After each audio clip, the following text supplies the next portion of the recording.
We used to get sirens for potential nuclear assaults back in the Cold War to see if he would respond and know how to react. This is how to react. You look at your phone. I don't know what you're supposed to do with that. But anyway. I mean, it's not like people don't look at their phones constantly anyway. Like, do they really need the siren? Anyway, back to Everyman.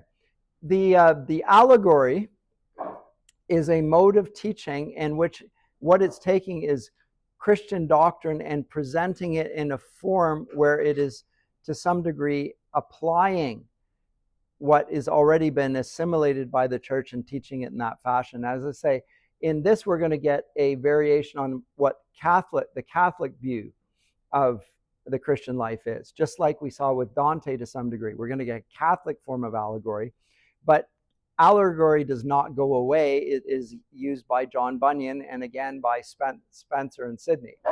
So don't associate this that Christians immediately will engage in literal forms of writing, which we will get as well, and literal engagements is an important part of the Reformation, but it doesn't dismiss allegory altogether. It remains a significant part of the Christian tradition, even in Protestant circles. Yes?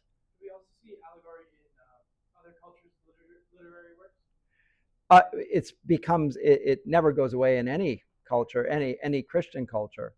And allegory is first used by the readers of Homer that are troubled by the immorality in Homer's writing with respect to how the gods behave and so forth. And so they try and explain away the immorality by saying, well, it is true, but you mustn't read it literally. It's meant figuratively. So when we hear about the gods and goddesses and what they do, and wisdom, Athena comes down, well, yes, the specifics there are immoral, but we still ought to listen to wisdom, and wisdom guides the life. So there's some sort of a move away from the literal towards a figurative application. So the early readers of Homer read allegorically to keep Homer in the pantheon of books to read. So it's to excuse the immorality. That's not how the church uses it. The church will always see the literal interpretation as the dominant one that norms the figurative ones. So first you have to read it literally, and only then can you read it figuratively. And we get into notions of allegory that I didn't really want to talk about here. But there's a way of reading allegory that will say the allegorical reading does not supersede the literal. The literal is always the primary reading, including of Scripture, in the Catholic Church as well. And this is one of the issues that then arises in the Reformation, is a lot of the extended figurative readings you're saying applying to the church are not grounded in the literal. But again, I've got off track on this already from the outset, got myself off track by talking about things unrelated to this, but it is slightly related as far as we're reading allegory. And this is an allegorical accounting of the life, as you might suggest or suspect, of every man. And every man represents every man. And by that I mean all mankind. And by all mankind, I mean all people kind, to use our dear Prime Minister's phrase. It's not every male, it's every person. And in that sense, an allegory requires this, by the way, a universality to the extension of the individual there, in the same way that Dante represents every man in his Divine Comedy. Remember, he says, in the middle of all our lives' journey, I found myself in a dark forest. So Dante there represents every man as he undertakes his epic journey down into the Inferno and up Mount Purgatory and on into Paradiso, the 3-day journey that Christ himself first took when he died and rose, is the one he undertakes because he thinks it's paradigmatic for all life.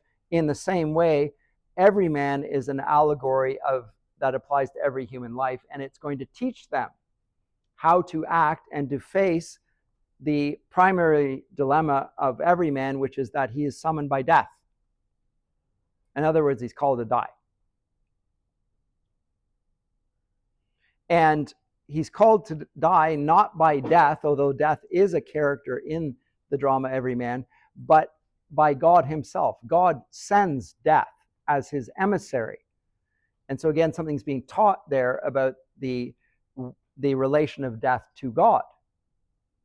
Namely that God, although he is the Lord of life, nonetheless regards death as his servant, because there's more than one form of life. Otherwise, you would say that the God of the Lord of life that uses death sounds like the Lord of death, not the Lord of life. But death then is a figure for some form of death and not ultimate death. There's also another form of life then, and that will be the resurrection life. That is part of the church's teaching. That's behind all this. But to summarize what's going to happen, and I'm going to get into the specifics of the play in a second here, every man, when he's summoned by death to come with him, is going to say, I'm not ready yet. I didn't know I was going to die right now, and if you'd given me more time, then I would have been ready. Can you give me some more time? And for some reason, and it's for the reasons of dramatic propriety, death agrees to give him time. That's not how it works in reality. When death comes for you, that's it. When God sends death and your life is ended, that's the end of it. You don't get to bargain and take time. But here the purpose of it is to force the audience who's watching the play to consider how they are living their lives in the light of the reality that death is going to come for them when they least expect it. Possibly. Maybe they'll live to a ripe old age and they'll slowly deteriorate and they'll expect death to come, but maybe they'll be in an accident. Maybe they'll have a heart attack. Maybe something will happen suddenly and they won't be ready. You can be like Everyman. And that moment of crisis, by the way, the word crisis is a point. And when somebody's in critical condition, that refers to the word crisis. Are you going to live or are you going to die? When somebody's in critical condition, they're on death's door. Right then, are they going to go one or the other? At that critical moment in your life, will you be ready to meet the God who's going to judge your life? Are you ready? That's what this author, whoever wrote Everyman, wants his audience to consider. So in that sense, it's probably, we would call it evangelistic. Making a decision. How are you going to live your life in the light of the fact that one day you're going to be called to die when you're not expecting it because you don't control your death? And as a consequence, you'd better reconsider how you live your life. And so that's what Everyman does. And we find that Everyman finds it very difficult to take friends and things with him that he wants to take with him into that world after death. And so we'll see that array of this, and Everyman will discover that he's on a pilgrimage to a far country and no one wants to go with him. And all of the things that he's taken in his life, taken comfort from, and taken distraction from, entertainment and creature comforts, are not going to be with him when he dies. He's going to leave the world as naked as he came into it. And all that he'll have left with him is his soul, which he received when he was born. He was given an immortal soul. And the soul will be with him when his body's gone. And what is that soul going to say to a holy God in light of what he's done? So in that sense, it's a morality play that is focused on teaching about the most important moment in your life, the decision to how you're going to live it in relation to God. So it really puts it on a very sharp, fine point. So this, by the way, is death. Got a big plank in his hand. And there's Everyman, accosted by this figure. So as I say, it's a 15th century play. It is anonymous once again, just like Sir Gawain and the Green Knight, just like Beowulf. We don't know who the author is. Very interesting in and of itself that we don't know the author. It seems like the authors of this period are wary of fame and are interested more in the fame of God than of themselves. So there's something of humility about it. and a deep awareness of the burden placed on the teacher's shoulders to convey truth and to be accountable for that. We see a moral awareness in the teaching profession, or rather, not in the teaching profession, in the artistic profession, which we see starts to evaporate come the 19th century, when suddenly everyone wants to be an author. Everyone wants to be an influencer. Everyone wants to be an entertainer. We want to be, and the people in our culture that we most revere are often what we call stars.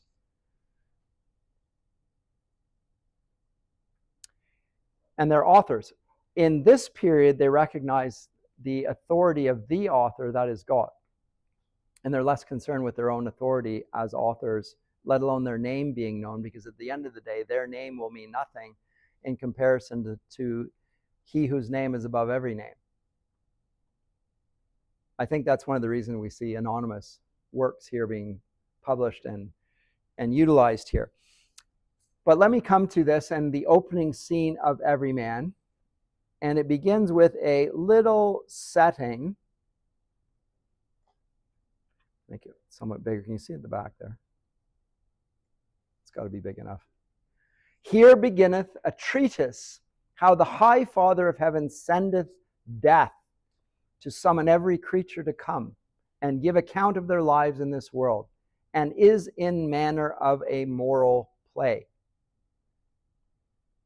Now, there are also miracle plays that are part of this period. And as I say, they're used to instruct people. But these are related to church teaching. Miracle plays are related to something slightly different. And by the way, there was a long-standing medieval festival here of plays being put on by the University of Toronto for decades. I'm not sure if it still happens. I haven't looked in years. But it used to be put on back when there was a Pontifical Institute of Medieval Studies here, which is not, there is no longer. But here's how it begins. So it begins with the prescription here that God, the high Father of heaven, is sending death. So death is his servant. And before he does that, then a messenger comes out. So the messenger bestrides the stage, probably comes to the front of the stage and addresses the audience directly. And by addressing the audience directly, he breaks through what they call the fourth wall. So we think of the walls of a theater on the sides and the back and the front of the opening. And in general, when you're in theater, you speak as if the audience isn't there. You don't meet their eyes. You're not addressing them. You're speaking as if you're addressing the people on stage with you, but as if they don't exist and as if you don't know they're there. But here they are the messenger's directly speaking to the audience, precisely because he wants the audience to know that the play is not about the characters on the stage, it's about the people in the audience. They are the ones about whom the play is written in some ways. It's about every man, and they are every man. So when you see every man on the stage, think about yourselves. So it's direct application. They do it these days in TV and film very easily. They just look at the camera, right? I'm looking right into the screen, and then I talk to the screen. Like right now, I'm talking to you. I'm looking out here. I don't look like I'm looking at it, but if I look directly at the camera and I speak to it, then suddenly oh, he's looking at me. Yeah, that's what's going on here with the messenger. So he's looking directly at the audience, probably looking individually, and then delivering these lines. I pray you all give your audience that is here, and hear this matter with reverence, by figure of a moral play. The summoning of every man called it is, that of our lives and ending shows how transitory we be all day. This matter is wondrous precious, but the meaning of it is more gracious and sweet to bear away. The story saith, man in the beginning, look well and take good heed to the ending. Be you never so gay. Ye think sin in the beginning full sweet, which in the end causes the soul to weep, when the body lieth in clay. Here shall you see how fellowship and jollity, both strength, pleasure, and beauty, will fade from thee as a flower in May. For ye shall hear how our heavenly King calleth every man to a general reckoning. Give audience and hear what he doth say. Look not to the world's pleasures. Don't look to beauty. Don't look to riches. Don't look to the vanities of this world, the things that pass away. They're ephemeral. They're fleeting.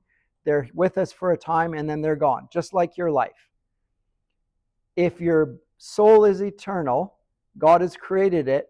What you want to consider is the thing that will last beyond all the things that you tend to prize the most, namely your beauty, your wealth, your enjoyment, your entertainment. Those things are actually distractions from the thing that you most need to consider.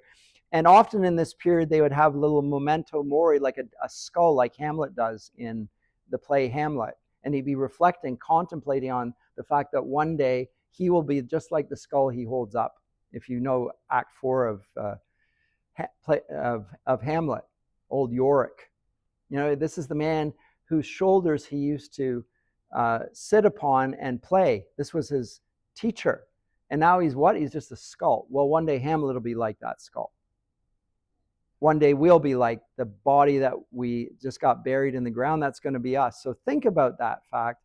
That's what this play is asking us to consider. And then we get God as a speaker in it. Now, as an actor, as a character in the play, we don't get a lot about it, but God speaking sovereignly and directing the play.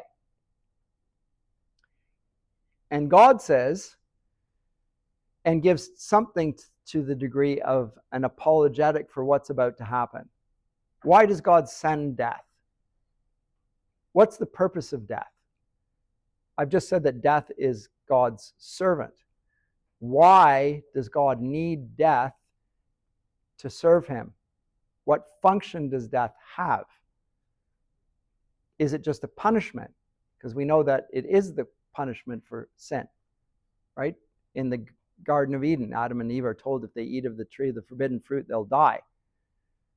They commit or they transgress the sole commandment given by God that they will die. It's clearly a punishment. But is it more than that? This play suggests it's more than that. It's not just a punishment for sin. What does God say? I perceive here in my majesty how that all creatures be to me unkind. I'll come back to this word in a second, unkind. Living without dread in worldly prosperity, of ghostly sight, spiritual sight, the people be so blind, drowned in sin, they know me not for God. In worldly riches is all their mind. They fear not my righteousness, the sharp rod. My love that I showed when I for them died, they forget clean, and shedding of my blood red. I hanged between two, it cannot be denied. To give them life, I suffered to be dead. I healed their feet, with thorns hurt was my head. I could no more than I did, truly. And now I see the people do clean forsake me. They use the 7 deadly sins damnable, as pride, covetous, wrath, and lechery. Now in the world he made commendable, and thus they leave of angels the heavenly company. Every man liveth so after his own pleasure, and yet of their life they be nothing sure. I see the more that I them forbear, the worse they be from year to year. All that liveth declineth fast. Therefore I will in all haste have a reckoning of every man's person. For if I leave the people thus alone in their life in wicked tempests, verily they will become much worse than beasts. For now one would by envy another eat up. Charity they do all clean forget. I hoped well that every man in my glory should make his mansion, and thereto I had them all elect. But now I see, like traitors deject, they thank me not for the pleasure that I to them meant, nor yet for their being that I them have lent. I proffered the people great multitude of mercy, and few there be that ask it heartily. They be so cumbered with worldly riches, that needs on them I must do justice, on every man living without fear. Where art thou, death? Thou mighty messenger, death enters. Almighty God, I am here at your will. your commandment to fulfill. So we see God giving us a general description of humanity as a whole and the tendencies of the overwhelming majority to live as if God did not exist and had not died for their sins. Remember, this is written in Christian Europe. It's not presenting a truth that they've never heard before. They've heard this. This is the 15th century. Christianity has spread throughout Europe over the course of centuries, if not over a millennium in most places. And they have heard, and yet they don't act accordingly. And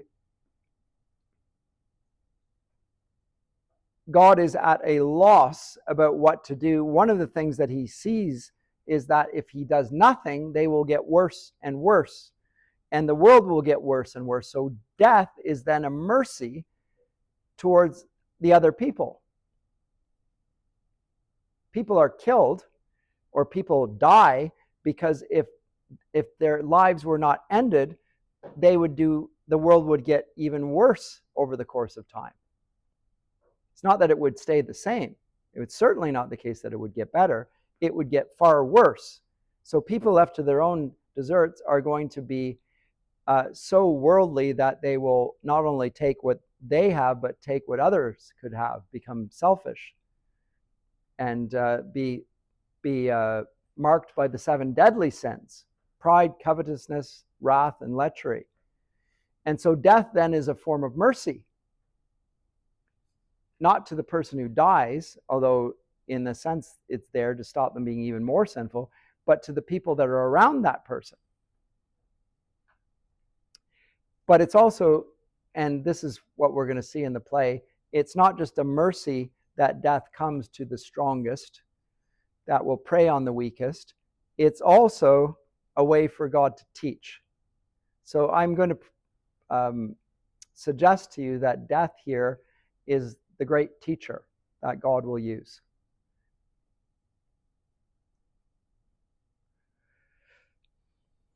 The teacher you cannot ignore.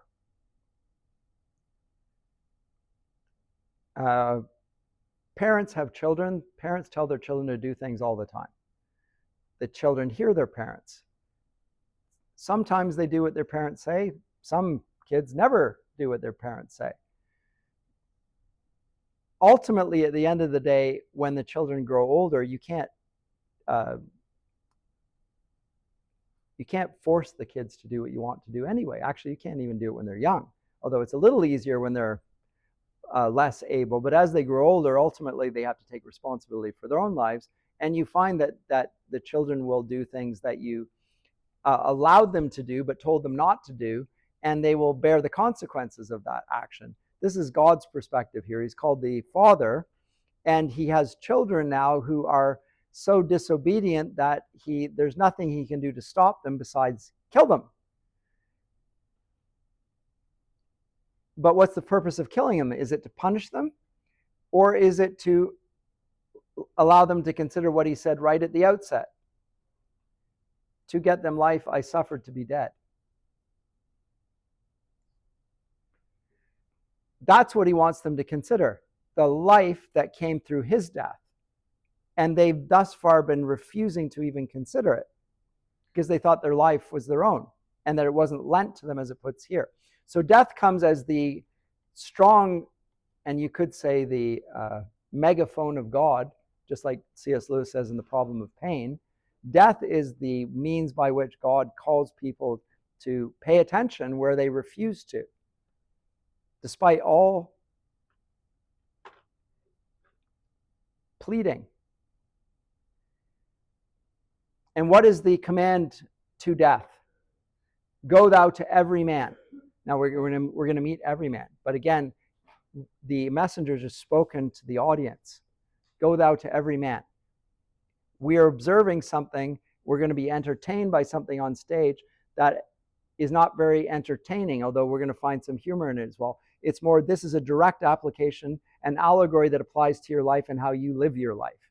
And you're going to take away a lesson which you're either going to ignore or you're going to respond to with living a better life, but one way or another you will not leave unchanged. So it's a very strong form of teaching.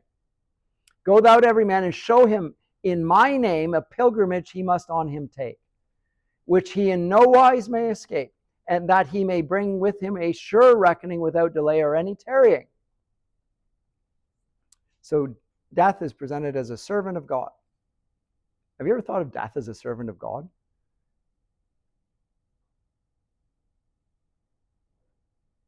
You should. If Jesus is Lord over all, and death comes to us all, and death is something we experience, Jesus is also Lord of death, and not just the Lord of life. And the death that, nonetheless, we read in 1 Corinthians 15 that the last enemy is death, and Jesus has destroyed death. So there's some paradox in that. Jesus rises from the dead. He therefore destroys the power of sin, destroys the power of death, and yet death still serves him. But what purpose does it serve him? It serves him to indicate to you a spiritual life that is greater and more significant than your earthly life. So it's to direct you towards a reality that's greater than the reality of the material world and a material death that everyone acknowledges because they can't fail but acknowledge it. It's a reality that hits them in the face. But there's a greater reality than the material reality of a physical death, and that's a spiritual death. And that's what is up for discussion here. Death, at any rate, responds as a dutiful servant and says, Lord, I will in the world go run over all, and cruelly outsearch both great and small. Every man will I beset that liveth beastly against God's laws, and dreadeth not folly. He that loveth riches I will strike with my dart, his sight to blind and from heaven to depart. Except that alms be his good friend, in hell for to dwell, world without end. Now, alms are something that you give in charity to the poor. Almsgiving, charity. We know what this, to this day, we use charity in this sense. We give of our wealth to those who have nothing. It's one of the primary means that the church demonstrates the agape love of God. Undeserved love, you give wealth to those that did not earn it. They're not working for you. They don't deserve what you're giving them. It's unmerited favor. It's sometimes translated as charity, sometimes just translated as love. Think of 1 Corinthians 13. Faith, hope, charity. It was one of the 7 virtues referenced by Dante in the Purgatorio. It was the foremost of those. And it's closest to the love of God, and yet it's not like it, in the sense that a human being who receives charity is in some sense receiving something because they're a human being, whereas the agape love of God is totally unmerited love. But this is closest to it. Charity. I give wealth to people who are in no relation to me whatsoever. They're total strangers. I give them money they don't deserve. And that's it's a picture, it's an allegory for the love of God, which is the unmerited grace and favor of God, which we see at the cross. But it's the moral response to God's unmerited action. And so then when he says, except that alms be his good friend, so it's a demonstration of their awareness of the love of God towards them, which they don't merit. They do it by giving to those who don't merit their wealth, the very thing that they want to hold on to. And it doesn't only benefit the person that receives the alms, it benefits the person that gives the alms, because it shows that they are not in control of their lives and that they are giving control over their own wealth to a purpose beyond their own usefulness. So charity is only really charity if it doesn't benefit us directly. And yet it does benefit us insofar as it's letting go of the hold of the world on us. That's what it's showing. There's no good in this for me personally. To give away my money deprives me of a lot of worldly good. That's what's going on here. So death, still speaking. Lo, yonder I see every man walking. Every man walking. It's an individual, but it represents every person. Full little he thinketh on my coming. His mind is on fleshly lusts and his treasure. And great pain it shall cause him to endure before the Lord, heaven's King. Every man, stand still. Whither art thou going thus gaily? Hast thou thy Maker forgot? Now you can imagine every man's response here. Shocked, first of all, not just by being addressed by this figure,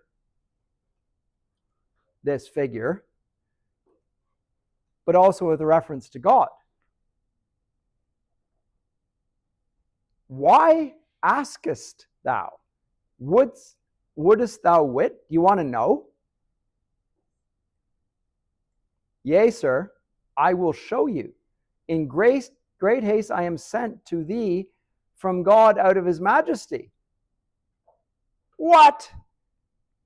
Sent to me? Yea, certainly. Though thou hast forgot him here, he thinketh on thee in the heavenly sphere. As ere we depart, thou shalt know. What desireth God of me? That shall I show thee. A reckoning he will needs have without any longer respite. What does a reckoning mean?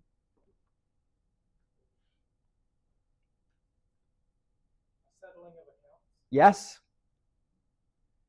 You're going to have to give an account of not your money now, although there'll be a part of the money that will be related to, because the charity is, again, that's in your accounts, but more what you did in your life. You're going to stand before God as the judge of your life.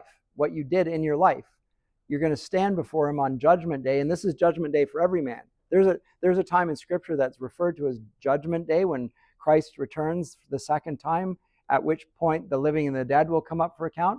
This is not what is in view here. This is the individual moment when you meet death, and God will then look at your life in that sense. Now, it doesn't happen this way, probably, but it's imagining it as an individual account. When you specifically die at that point, there's a reckoning. Does it happen this way, or does it happen at the end of the world, at the second coming of Christ? At that point, everyone who has died and everyone who's still alive will give this reckoning. But one way or another, this will happen to every man. It probably refers to the dead as well. But it's extrapolating it as an individual encounter. And of course, every man is shocked and distressed. And he's distressed because he had no thought about God. And that means that he's not ready for this moment. And that, of course, will not only refer to every man on the stage, but probably everybody in the audience. Of course. Been thinking about other things. What desireth God of me? That I'm going to show you.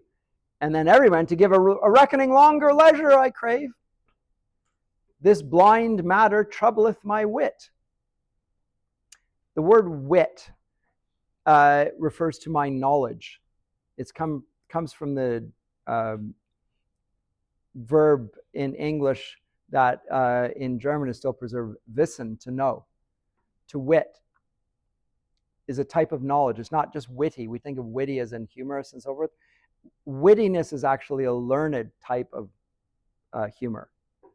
But here his wits are just simply his knowledge. This troubleth my wit. And then death, on thee thou must take a long journey. Therefore thy book of count with thee thou bring. For turn again thou cannot by no way. And look thou be sure of thy reckoning, for before God thou shalt answer and show thy many bad deeds, and good but a few.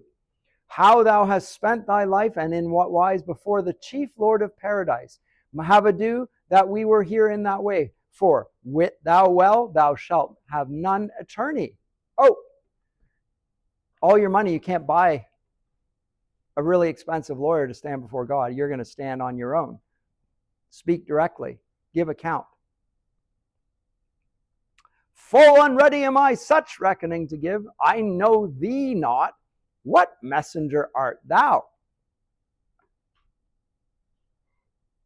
I am death, who no man dreadeth. Who no man dreadeth. If they did, they wouldn't do what they do. It's a reality of every human life that everyone, bar those who see the earthly second coming of Christ, will meet death. And do they live in the light of the reality of the fact that they're going to die? This is something everyone in this room will meet. A universal human statistic is that everyone who lives will die. With a couple, I shouldn't say universal, there are a couple exceptions.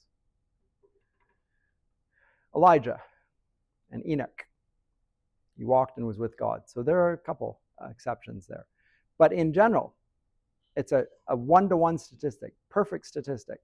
They have this thing called the countdown calculator at insurance companies. Did you know that? Have you heard of the countdown calculator? Based on your statistics, who you are, where you live, what you eat, what your state of wealth is, what your family inheritance was like in terms of genetics and lifestyle and all that sort of thing. They will be able to predict more or less accurately the day on which you're going to die. And they will insure you on the basis of that. Because they're in it for the money. Right? But they'll give you money up to this particular point, and it will depend. Did your parents have cancer? Are you in a dangerous occupation? Do you live in a place where do you smoke? Do you drink? Do you do drugs? So all those things will affect it. And they can do a countdown calculator and roughly predict when you're going to die, and they will insure you on the basis of that timeline. Now, what they don't know is when you exactly will die, but that's how they make their money. That the actuaries get involved in that countdown calculator. But what you're doing there is saying, this is how long I'm going to live. And I'm going to pay to ensure that if it happens before that, I get a payout. But what you don't do in any of those instances is avoid the reckoning that will come with the death. And you're not going to benefit from it. Here, and so the insurance industry does not take away the real problem, which is the problem of death. The problem of death is that nobody dreadeth it. We're trying to profit from death. Here's the perversity of the insurance industry, life insurance. You're profiting from death, or not you, but your heirs. And the company that insures you is benefiting from death. So even in life insurance, we're perversely, materially benefiting from the fact that I'm going to die.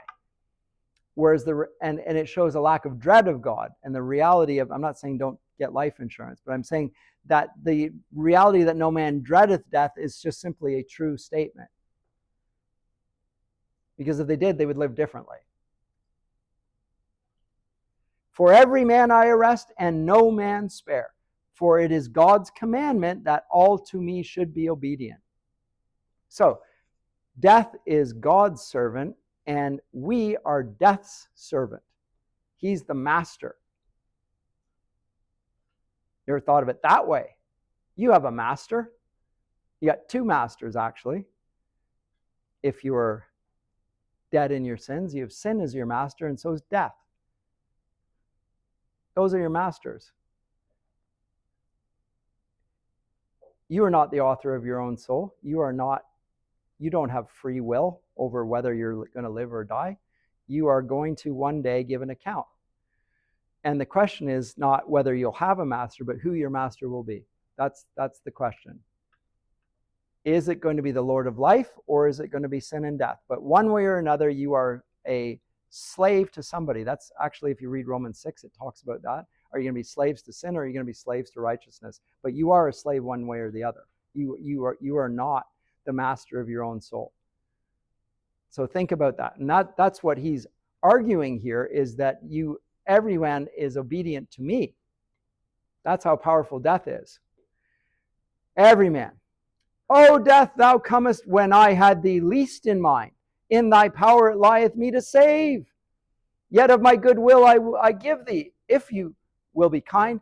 Yea, 1,000 pounds shalt thou have. That's a lot of money. If thou defer this matter till another day. What does death want with 1,000 pounds? Every man, it may not be that, by no way.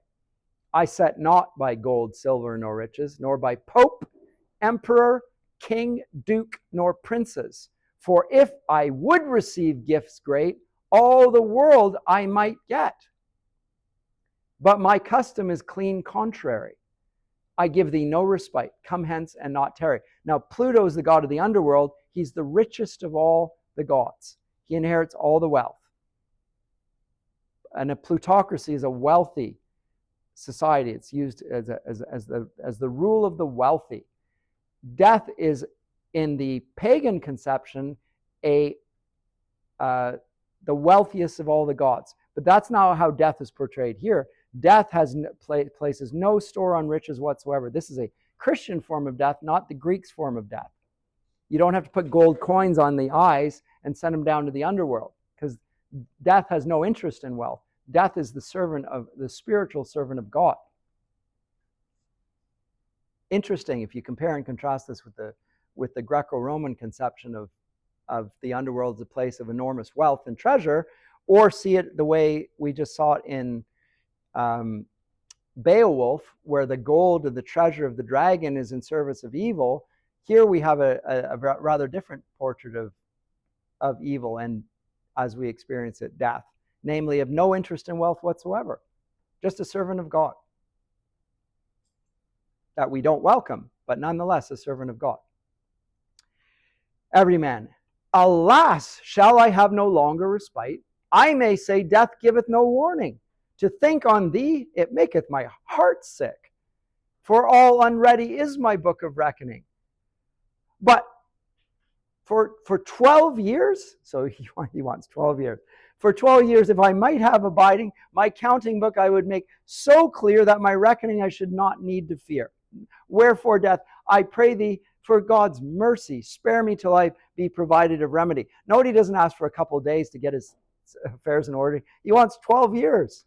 If you just give me 12 years, I'll give you £1,000, and then I'll rectify everything.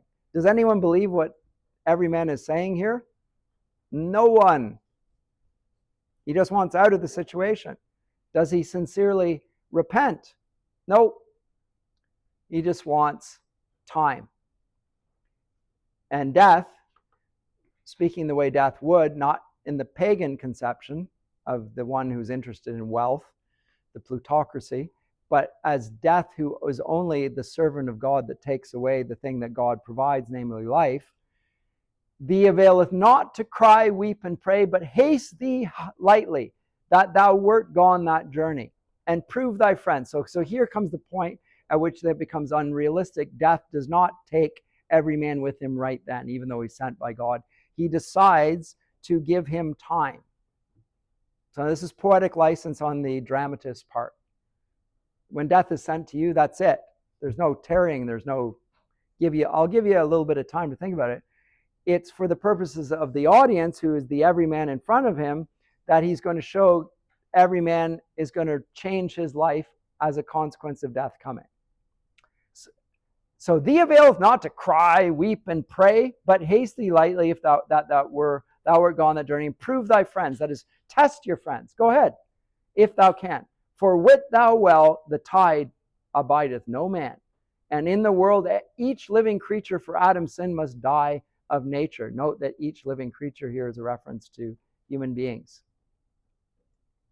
But beyond that, also the animal world. Everything dies because of Adam's sin. Every man. Death, if I should this pilgrimage take, and my reckoning surely make, show me for Saint Charity, should I not come again shortly? Nope.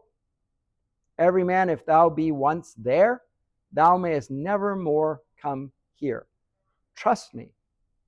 Verily, truly. Trust me. When you die, you're not coming back. That's a journey that it's a one-way journey. He's not going down to the underworld and coming back. No hero will do that. No Aeneas, no Odysseus. The only way that you come down from that world of death is by the means of the one who overcame death. That's the only way. He doesn't get to that here. If it were a Protestant play, he would probably refer him directly to Jesus, who overcame sin and death.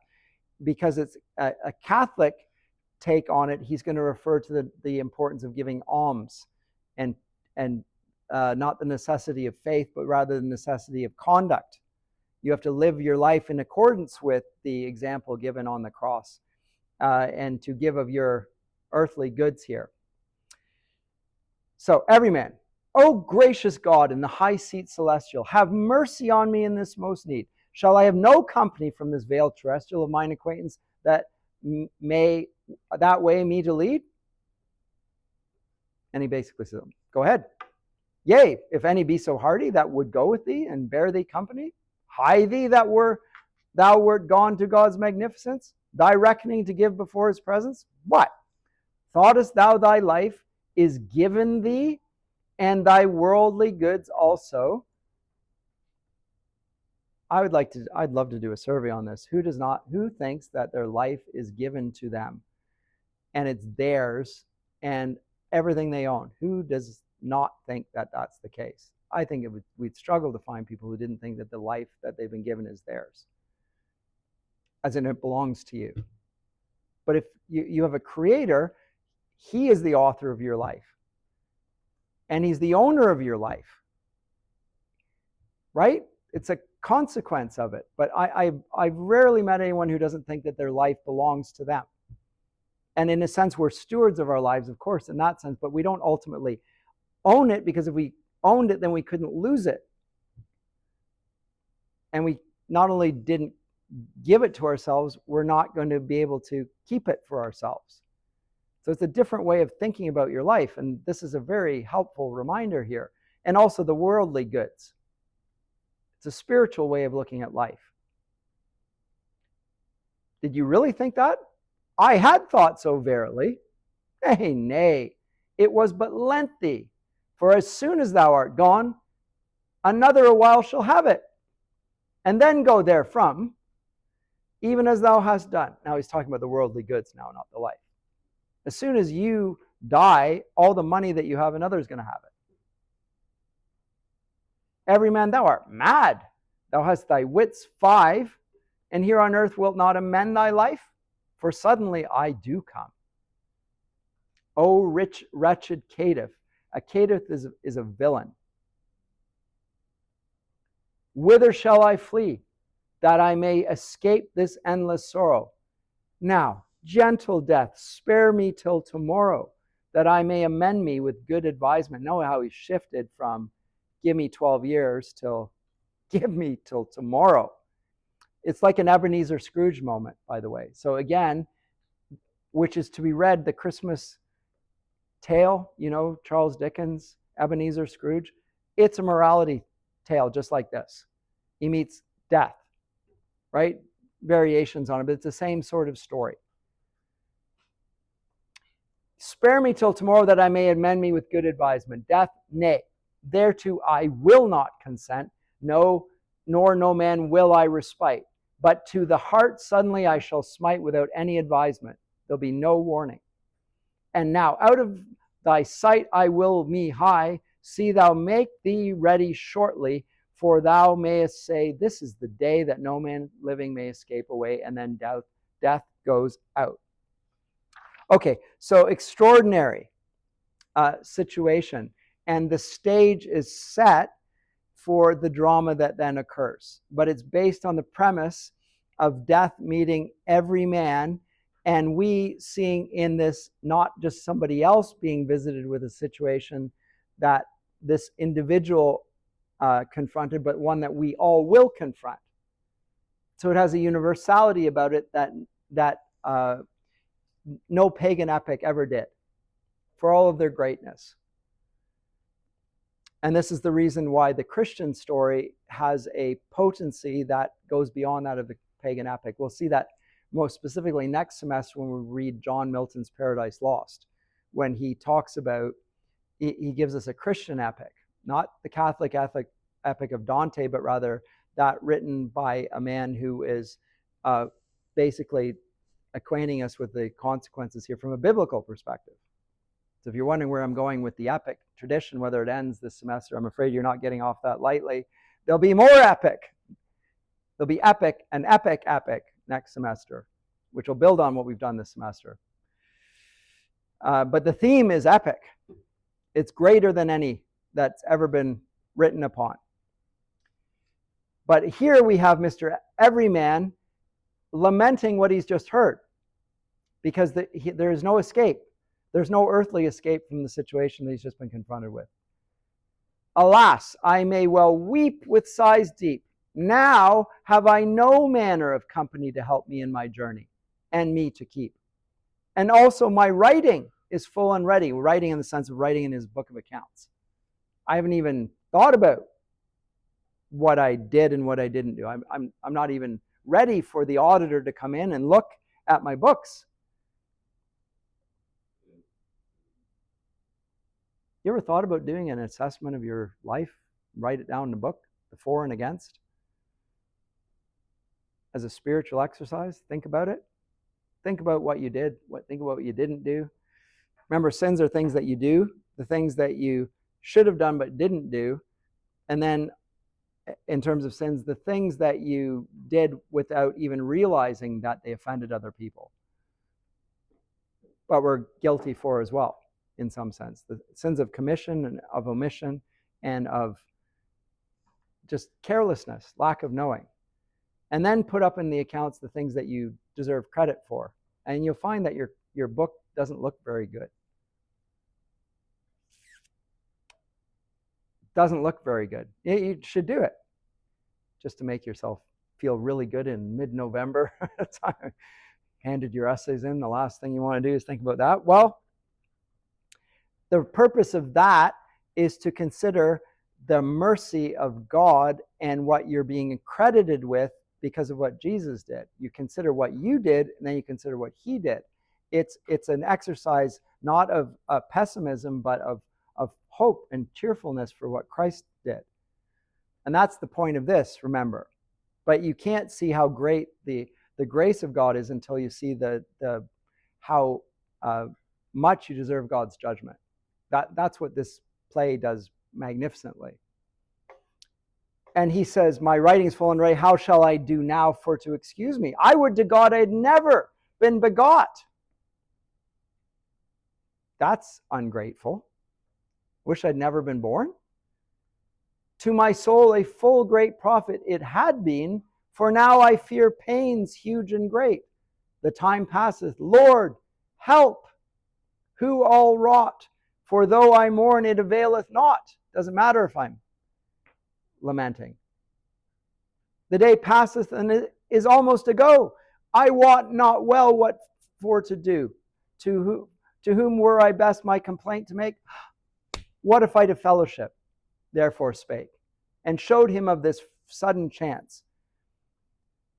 For in him is all mine affiance. Enter fellowship. Fellowship is his friends. Who do we go when we're in trouble? When we're in trouble? Go to your friends. Of course. And he says that is all mine affiance. I'm almost like married to my friends. I go to them whenever I'm in trouble. They'll say something comforting to me. They'll be with me. They're my buddies. They go out doing things along with me. I like their company. Enter fellowship. We've in the world so many a day been good friends in sport and play. I see him yonder, certainly. I trust that he will bear me company. Wherefore to him will I speak to ease my sorrow. Well met, good fellowship, and good morrow. Every man, good morrow by this day. Sir, why lookest thou so piteously? If anything be amiss, I pray thee, me say, that I may help to remedy. Yea, good fellowship, yea, I'm in great jeopardy. My true friend, show to me your mind. I will not forsake you to my life's end in the way of good company. I'm a good friend. I will stick with you right to the end. That was well spoken and lovingly. Sir, I must needs know your heaviness. I have pity to see you in any distress. If any have you wronged, ye shall revenged be, though I on the ground be slain for thee. Though that I know before that I should die, I will die for you, my friend. Verily, fellowship, grant mercy. Thank you, God, for God's mercy. Tush! By thy thanks I set not a straw. Show me thy grief, and say no more. If I my heart should to you break, And then you should turn your mind from me, and would not me comfort when ye hear me speak, then would I 10 times sorrier be. He's getting his hopes up. Sir, I say, as I will do indeed, then be thou a good friend at need. I have found you true here before. And so ye shall evermore. For in faith, if thou go to hell, I will not forsake thee by the way. And he's speaking allegorically here. You speak like a good friend. I believe you well. I shall deserve it if I may. I speak of no deserving by this day. For he that will say and nothing do is not worthy with good company to go.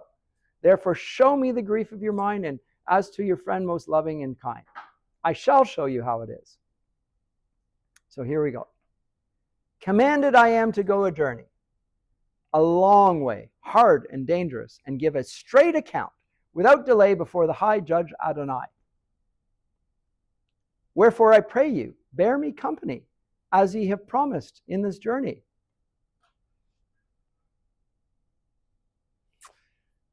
That is matter indeed. Promise is duty. But if I should take such a voyage on me, I know it well, it should be to my pain. Also, it makes me afraid, certain. But let us take counsel here as well as we can, for your words would fear a strong man. Why? Ye said if I had need, ye would me never forsake, quick nor dead, though it were to hell, truly.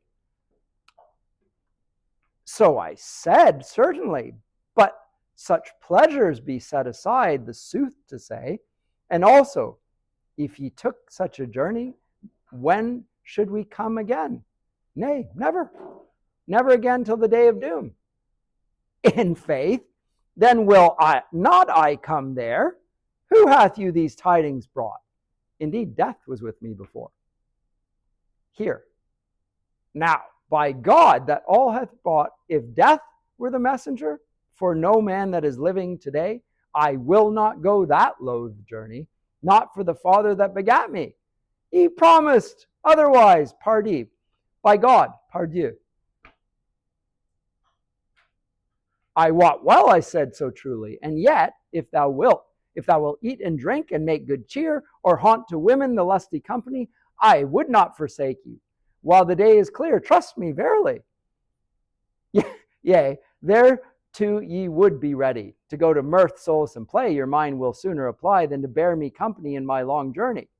Now, in good faith, I will not that way. But if thou wilt murder, or any man kill, in that I will help thee with a good will.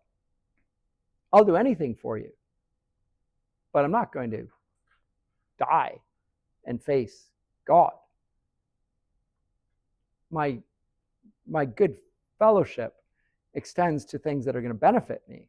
That's going to cost me everything. Oh, that this is a simple advice indeed. Gentle fellowship, help me in my necessity. We have loved long, and now I need. And now, gentle fellowship, remember me. Whether ye have loved me or no, by St. John, I will not with thee go. Yet I pray thee, take the labor and do so much for me to bring me forward for Saint Charity, and comfort me till I come without the town. Nay, if thou wouldst give me a new gown, I will not a foot with thee go. But if thou hadst tarried, I would not have left thee so. And as now God speed thee in thy journey, for from thee I will depart as fast as I may. Whither? Away, fellowship, wilt thou forsake me? Yea, by my faith, by my oath. To God I commend thee, and fellowship is gone. Farewell, good fellowship, for thee my heart is sore. Adieu forever, I shall see thee no more. In faith, Everyman, farewell now at the end. For you I will remember, parting is morning. That's the end of fellowship. Fellowship leaves him. In the ancient world, friendship was considered the greatest form of love amongst the pagans. The highest form of love, because it's a love that you associate with by consent. Family love, you have no choices in that. There's an element of necessity about it. Your friends are those that you choose to undertake life with, and you see the world the same way. They do the things that you like as well as you do, and that will include the philosophical life, the theological life. You will share the same worldview, if you will. Those are your friends. That's the highest form of love. These friends will not go on this voyage with you when you give an account. It doesn't matter who you are associated with. You will stand on your own. And your friends will not want to go with you because they also will stand on their own. No one will stand with you. Your mom, your dad, your family, your friends, they will not be with you. You will be one-on-one.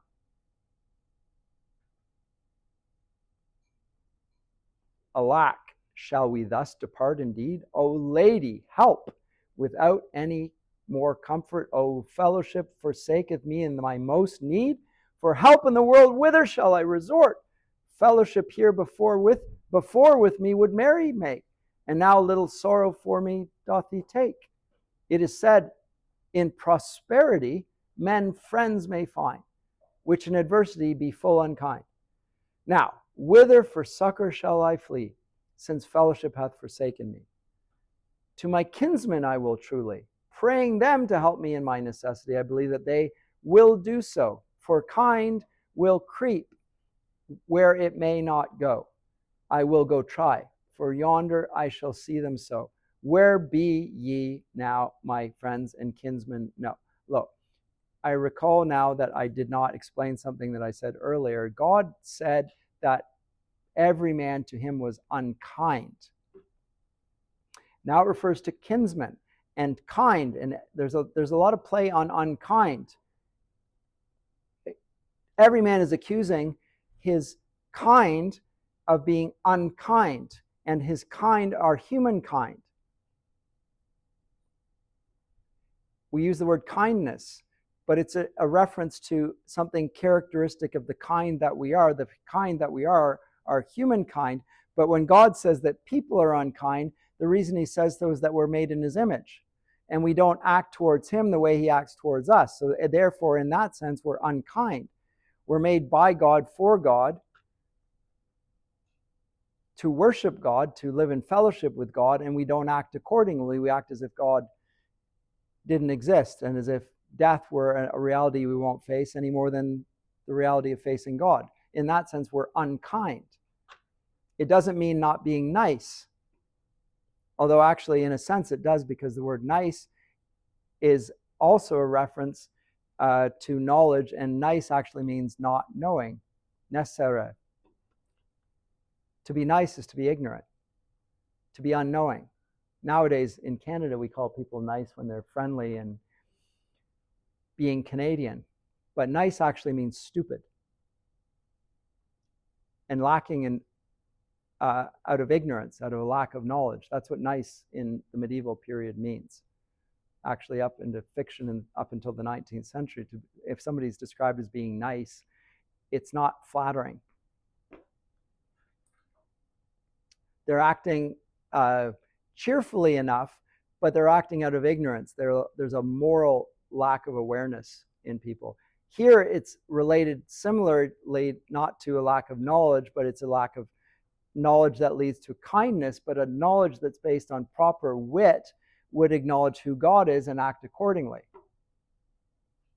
Note that the actions flow from the knowledge, and the knowledge from the state of relationship to God. And his kinsmen, who are related to him by blood, he expects to act accordingly. But again, he's demanding something from his kinsmen, which he himself has not acted reciprocally in accordance with his relation to God, because humankind is made after God's image and likeness. So he's asking for a standard of behavior that he himself doesn't exhibit. To go over it very quickly, kindred and cousin will do the exact same that fellowship does. They'll leave him. After that, we will go on to goods and riches and see if they'll go with him. Guess what? The goods and riches are not going to go with him either, unsurprisingly, since goods and riches, God has no interest in those. but the goods and riches will also not go with him. Well, what comes next? Good deeds is what he calls forth. Now, good deeds is a little bit more promising than the other. Good deeds are the consequence of acknowledging who God is. You will act charitably because you've been treated charitably.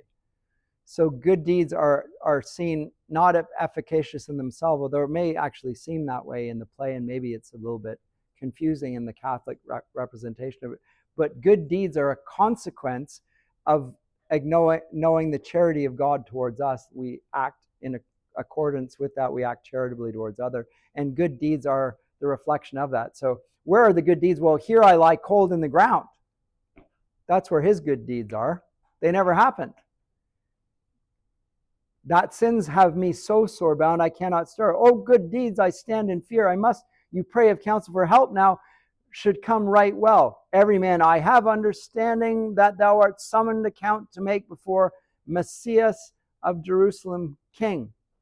If you do by me, that journey with you will I take. Oh, good deeds will go with him. Therefore I come to you, my moan to make. I pray you that ye will go with me.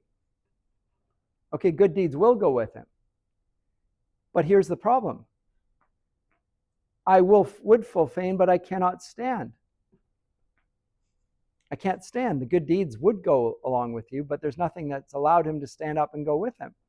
Why? Is there anything on you fallen? Yea, sir, I may thank you for all.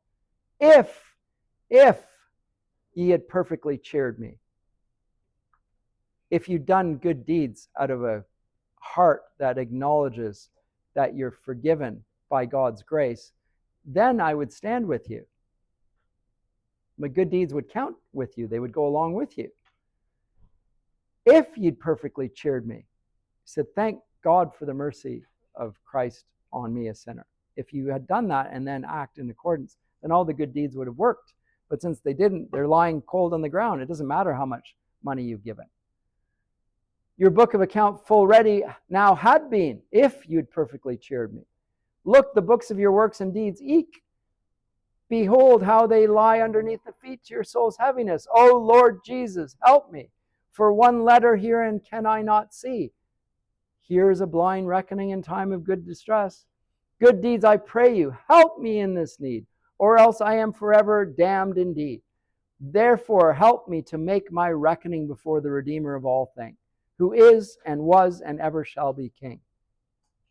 Everyman, I am sorry for your fall, and fain would I help you, dearly would I help you, if I were able. The good deeds are not going to do anything, because they can't. We can't be saved by works.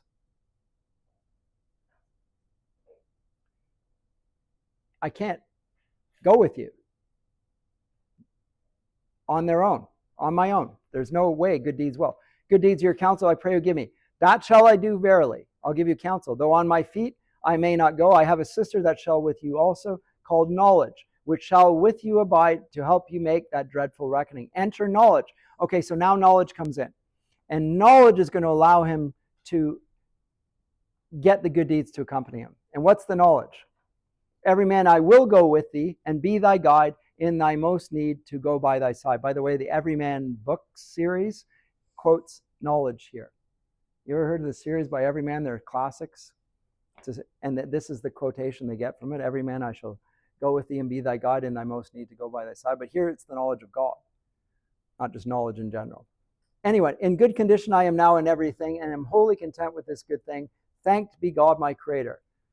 And when he hath brought thee there, thou shalt heal thee of thy smart, thy wound, thy injury. Then go thou with thy reckoning and thy good deeds together to make thee joyful at heart, therefore before the blessed Trinity. So knowledge, now we go together lovingly to confession, that cleansing river. So knowledge leads him to confession. Confession acknowledges he's a sinner in need of a Savior. And at that point, after he's confessed his sin, then the good deeds will avail him something, but not before. Prior to the Reformation, 15th century, talks about the necessity of the confession of sin and faith in Christ before the good deeds will avail him of anything. For joy I weep. I would that we were there, but I pray you to instruct me by intellection. Where dwelleth that holy virtue confession? In the house of salvation. We shall find him in that place, that shall us comfort by God's grace. And now confession comes in. Lo, this is confession. Kneel down and ask mercy, for he is in good conceit with God Almighty. And then Everyman prays to the glorious fountain that clarifies uncleanness, and confession frees him. In that point, good deeds come along with him. And the other. So I've run out of time. A sense of this, it's allegorical, but note that the allegory is specifically addressed to the persons in the audience, and it's universally applicable. The beauty of it not being applied to allegories apply to everyone in every situation, in every throughout human history. That's the purpose of allegories. They transcend particularity. But the specifics here are the specifics that mark every person's life, namely their life and their death, and the reality of facing the Lord Jesus when he returns. Anyway, I'm done for now. I'll see you next time. Next